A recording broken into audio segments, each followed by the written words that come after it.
આજના વિડીયોમાં એવા ઉપયોગી આઈડિયા શેર કર્યા છે કે તમારા ઘણા બધા કામ સરળ થશે, તમારો કિંમતી સમય અને મહેનત બચશે. તો વિડીયો ખૂબ જ ઇન્ફોર્મેટિવ છે, એન્ડ સુધી જોજો.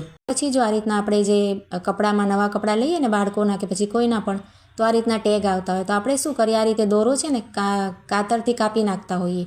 તો આ રીતે નહીં કટ કરવાનું, આપણે છે ને તેનો સરસ ઉપયોગ કરી શકાય. તો આપણે જો તમે આ રીતે ખેંચશો ને તો તેની એક ક્લિપ જેવું બનેલું હોય છે, તો તરત અલગ થઈ જશે. જો વ્હાઈટ આવે છે ને આ રીતે બ્લેક પણ આવે છે, તો બંનેમાં તમે આ કરી શકો યુઝ.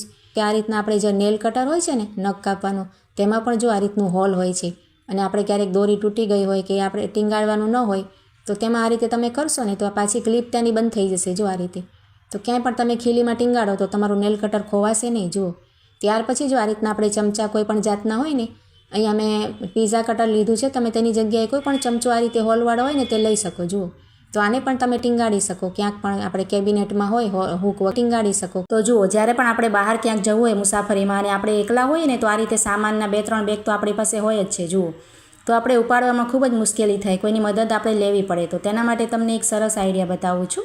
આપણે જો આ રીતનું જે ટ્રોલી બેગનું હેન્ડલ હોય છે ને ચલાવવાનું, તેને આ રીતે આપણે ખોલી અને જે બેગ હોય ને આપણી પાસે હેન્ડબેગ, તેનું એક નાખું જુઓ, તેમાં આપણે આ રીતે આખું નાખી અને પરોવી દેવાનું. જુઓ આ રીતે તો તમારે જે બેગ છે ને હેન્ડબેગ, તે આ રીતે તેમાં સચવાઈ જશે. અને જે બીજી થેલી હોય ને જેમાં આપણે પાણીની બોટલ રાખતા હોઈએ, તેને આપણે શું કરવાનું, આ જે આપણે હેન્ડબેગ લટકાવ્યું છે ને તેનો જે નાકો છે ને તેમાં આપણે આ રીતે પરોવવાનું. જુઓ તમે નજીકથી જોજો એટલે તમને સમજાઈ જશે.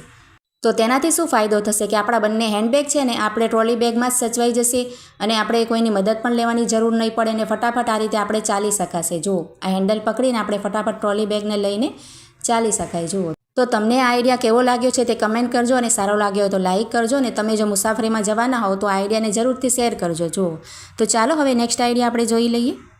જો આ રીતે આપણે પર્સ હોય ને ઘણા ટાઈમ બાદ ઉપયોગમાં લેતા હોઈએ, તો તેની જે ચેઇન છે ને આપણે આ રીતે અટકાઈ. જુઓ આપણે બંધ ના થાય અને આ રીતે ખુલે પણ નહીં, તો બહુ આપણને કંટાળો આવે, આપણે વાર પણ લાગે. તો તેના માટે છે ને આ રીતના મીણબત્તી હોય ને આપણી પાસે, કોઈ પણ સફેદ કે આ રીતે મારી પાસે કલરવાળી છે, તે આપણે લઈ લેવાની અને આખી ચેન ઉપર તમારે આ રીતે ઘસી નાખવાની. જુઓ બંને બાજુ તેની સાઈડ હોય ને, તો આ રીતે મેં બંને બાજુ ઘસી અને તમને તેનું રિઝલ્ટ બતાવું છું. ખૂબ જ સરસ તમારે કામ આવશે. કોઈ પણ તમે આ ચેન કરી શકો, મોટો બેગ હોય કે થેલો આપણે બહાર ગામ લઈ જતા હોઈએ, તેમાં પણ આ રીતે પ્રોબ્લેમ આવતી હોય ને, ચેન આપણે ટાઈટ થઈ ગઈ હોય, ખોલબંધ ના થતી હોય, વારે ઘડી અટકાતી હોય, તો ગમે તેમાં ઉપયોગ આપણે કરી શકાય. નાના પાઉચમાં પણ કરી શકાય. જુઓ ખૂબ જ સરસ આઈડિયા રહેશે, અને તમારે કંઈ પણ પ્રોબ્લેમ નહીં આવે. જરાક વારમાં જ તમે આ રીતે ખોલબંધ કરશો ને 2-3 વાર તો સરસ થઈ જશે. ત્યાર પછી જો આ રીતે આપણે સંતરું ખાવું હોય કે પછી બીજા કોઈને બાળકોને વગેરેને આપવું હોય, તો આપણે તેને છોલવું પણ પડે અને તેના બીજ પણ અલગ કરીને આપવા પડે. તો આજે હું તમને એક સરસ આઈડિયા બતાવું છું. આપણે સંતરાને છોલવાનું પણ નહીં, અને ખૂબ જ સરસ રીતે કટ થશે. જુઓ આ રીતે આપણે વચ્ચેથી તેને પહેલાં ધોઈ લેવાનું અને આ રીતે 2 ફાડા કરી લેવાના. જુઓ આપણે તેને છોલવાની જરૂર પણ નહીં પડે. હવે આપણે શું કરશું કે આ જે બીજ છે ને તે પણ ઉપર દેખાઈ જશે. જુઓ બીજ કાઢવા પણ એકદમ આસાન થઈ જશે. તો આ રીતે આપણે બધા બીજ પહેલાં હટાવી લેવાના.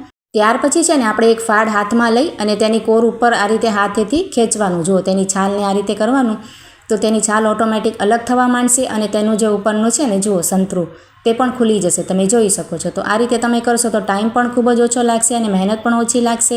અને બાળકોને જો આપણે ખાવા માટે આપીએ તો શું થાય કે આ રીતે નાના નાના પીસેસ તેને ખાવામાં પણ સરળતા રહેશે. જુઓ કોઈ ઘરમાં આપણે વડીલ હશે કે બાળકો હશે તો સરળતાથી ખાઈ શકે. જુઓ તો છે ને ખૂબ જ સિમ્પલ અને સરસ આઈડિયા. તો સારો લાગ્યો હોય તો એક લાઇક જરૂરથી કરજો. તો ચાલો હવે નેક્સ્ટ આઈડિયા જોઈ લઈએ. જો આ રીતના શોપિંગ બેગ આપણી પાસે કપડામાં અને જે બહારથી આપણે વસ્તુ લેતા હોઈએ તેમાં ઘણા બધા ભેગા થાય છે, તો તેને આપણે ક્યાંય પણ રાખી દઈએ ને તો ખૂબ જ આપણે ખરાબ પણ લાગે અને જગ્યા પણ ખૂબ જ રોકે. તો તેને સરસ એકદમ ઘડી કરી અને નાની ઘડી કરવાની તમને ખૂબ જ સરસ આઈડિયા બતાવું છું. આપણે તેને છે ને પહેલાં આ રીતે સરખી કરી લેવાની અને વચ્ચેથી આપણે વાળી લેવાની. જુઓ જેવી પણ તમારી હોય ને થેલી, તેને આ રીતે આપણે વાળી લેવાની, 2-3 ફોલ્ડ કરી લેવાના. અને આ રીતે તૈયાર થઈ જાય ને પછી આપણે શું કરશું, તેને સરખી કરી ફિનિશિંગ આવે એ રીતે ને આ રીતે નીચેથી તેને ફોલ્ડ કરતા જવાનું. જુઓ પહેલાં આ રીતે એક વખત ફોલ્ડ કરવાનું અને ફરીથી બીજી વખત પણ ફોલ્ડ કરવાનું. હવે તેનું નાકું છે ને બંને નાકા, તેને આપણે આ રીતે એકને વીંટાળવાનું અને બીજાને આ બાજુથી વીંટાળવાનું અને એકબીજાની અંદર આ રીતે પરોવી દેવાનું. એક નાકાને બીજાની નાકાની અંદર નાખશો ને તો સરસ આપણે થેલીની નાની ઘડી થઈ જશે, અને તેને આ રીતના નાકાને ટીંગાળી પણ શકાય. જુઓ ખૂબ જ સરસ રીતે આવી થેલીઓ નાની મોટી હોય તો તમે ઘડી કરીને રાખી શકો. આ રીતે રાખવાથી જ્યારે પણ આપણને જરૂર હોય ને તો સામે જ થેલી તરત જ મળી જાય. જુઓ ખૂબ જ સરસ આઈડિયા છે. તો આજના બધા આઈડિયા કેવા લાગ્યા છે તે કમેન્ટ કરજો, અને કયો આઈડિયા સરસ લાગ્યો તે પણ જણાવજો. તો ચાલો મળીએ નવા વિડીયોમાં.